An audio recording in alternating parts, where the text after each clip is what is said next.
Dipersembahkan oleh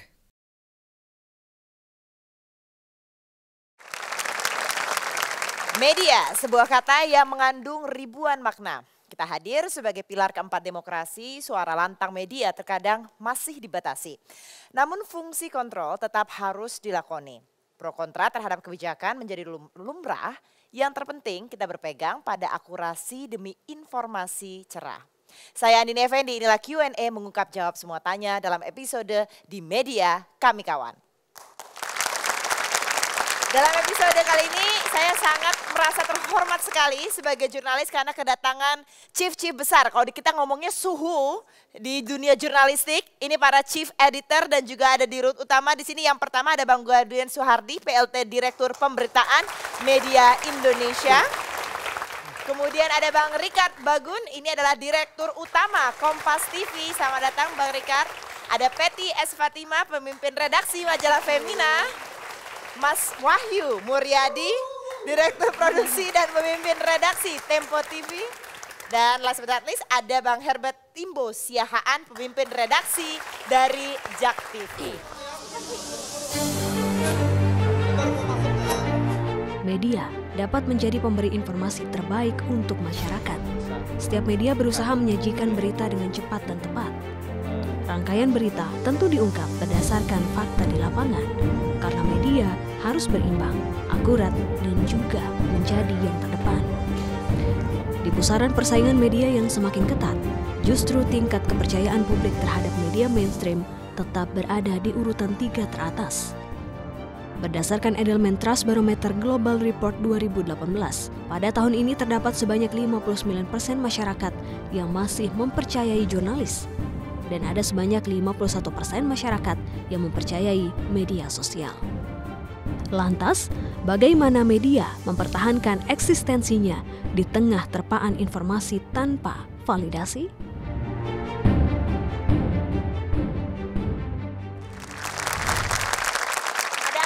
Kenapa kita mengundang bapak-bapak dan ibu hadir di sini, karena mereka tergabung dalam Forum Pemret. Nah, Forum Pemret itu dibuatnya 2012, betul?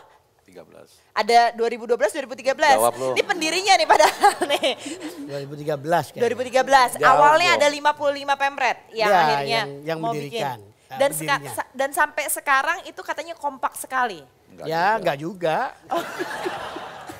Ya, karena antar kami juga di organisasi memang kayak berhimpun banyak basa-basinya, tapi di dalam itu ada persaingan juga. Persaingan untuk mendapatkan berita yang eksklusif dong.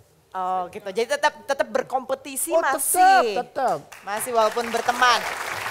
Oke, silakan kita buka untuk panelis. Kita akan bahas mengenai sekarang kondisi pers di Indonesia seperti apa dan tantangannya. Silakan, Kang Maman.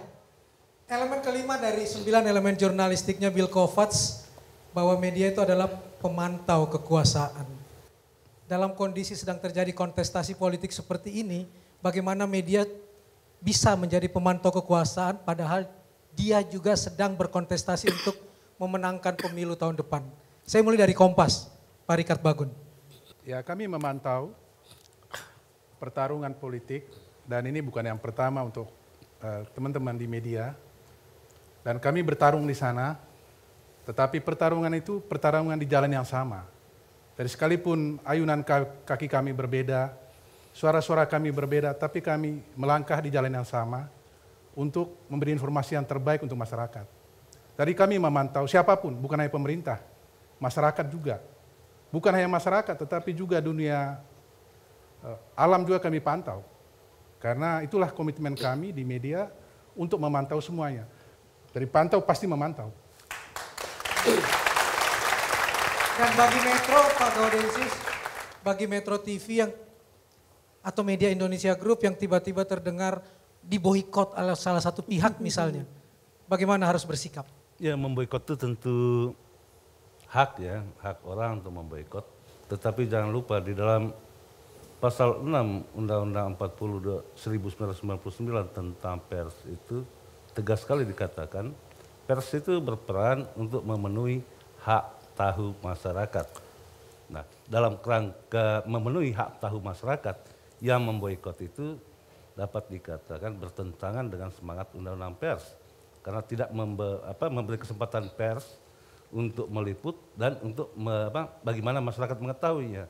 Dan jangan lupa di pasal 16 itu ada pidananya, sanksi pidana 2 tahun penjara atau bisa didenda 500 juta untuk itu. Yang tidak boleh di dalam Undang-Undang Pers itu ialah menghalang-halangi pekerjaan wartawan. Sepanjang dia tidak menghalang-halangi, bahwa dia ditanya tidak mau jawab, itu hak orang, hak narasumber. Tetapi ingat, tadi saya katakan di pasal 6 itu tegas sekali dikatakan, informasi itu, peran pers itu menjalankan fungsi memenuhi hak mengetahui masyarakat. Artinya apa? Mengetahui itu hak asasi masyarakat kok. Itu dalam kerangka itu mestinya tidak perlulah boikot memboikot. Dan di waktu zaman beberapa waktu lalu kami juga pernah diboikot dan kami sampai ke pengadilan dan menang kok. Gitu. Mungkin Mas Wahyu di Tempo. Iya, terima kasih. Nah, kalau yang gerah hanyalah orang-orang yang merasa bersalah dan akan dibuka cerita yang sebenarnya. Karena memang jurnalisme sekarang ini tidak bisa tidak, kita harus melakukan liputan yang sifatnya investigatif. Oleh karena banyak kejahatan yang disembunyikan yang hanya bisa dilakukan kalau kita melakukan teknik peliputan yang namanya investigatif itu yang memang dijamin dan dibenarkan oleh Undang-Undang Pers. Nah, yang jadi persoalan adalah kenapa kok hanya misalnya tanpa mengurangi rasa hormat pada teman-teman yang lain, kok Tempo yang menonjol di situ ya karena ya kami memang menyiapkan diri untuk merampil sebagai media yang mengedepankan temuan-temuan besar yang perlu diketahui oleh publik bahwa ada persoalan besar di publik ini yang harus kita tangani bersama, yang harus dibongkar kejahatannya untuk supaya jadi pelajaran penting bagi para pengambil keputusan atau para pihak supaya jangan main-main. Nanti efeknya begini, efeknya begitu. Itulah tugas kita untuk menyampaikan apa adanya dari apa yang sudah kita lakukan secara profesional melalui liputan investigatif. Jadi kalau dinamikanya di forum Pemret itu seperti apa sih kalau lagi berdebat gitu misalnya? Kayak gimana sih Mbak Peti ini yang perempuan sendiri kalau lagi bapak-bapak ini berdebat rusuh nggak sih sebenarnya? Rusuh banget. Jadi kalau satu hari itu 24 jam, ya 24 jam juga berdebatnya. Berdebatnya jadi kalau kita udah mau tidur masih ribut juga, nanti bangun tidur WhatsApp-nya udah penuh lagi. Cika silakan. Oke, buat Ibu Peti ini. Tapi saya puji sama Femina. Lain daripada misalkan media yang lain yang berhubungan dengan hiburan, entertain. Karena beritanya tuh pasti bagus. Terus di cover majalahnya juga muji, nggak clickbait gitu ya. Bagus gitu. Nah, kenapa tidak seperti yang lain-lain yang misalkan harus kontroversi, mainstream, sensasi yang ditonjolkan. Silakan. Ya, saya kira setiap media itu kan mempunyai misi visi ya. Sama semua teman-teman di sini pasti medianya mempunyai suatu arahan. Begitu juga Femina. Jadi kenapa Femina menurut Jessica tadi kok nggak sama ya? Dia bukan media entertainment. Kita memang bukan media entertainment. Jadi kalau Femina misalnya misi yang paling besar adalah pemberdayaan perempuan, pemberdayaan wanita, dan dia membahas semua isu wanita. Tetapi saya menjadi belajar pada hal-hal yang sifatnya isu yang current. Karena Femina pun membahas itu kalau isu itu memang diperlukan untuk perempuan.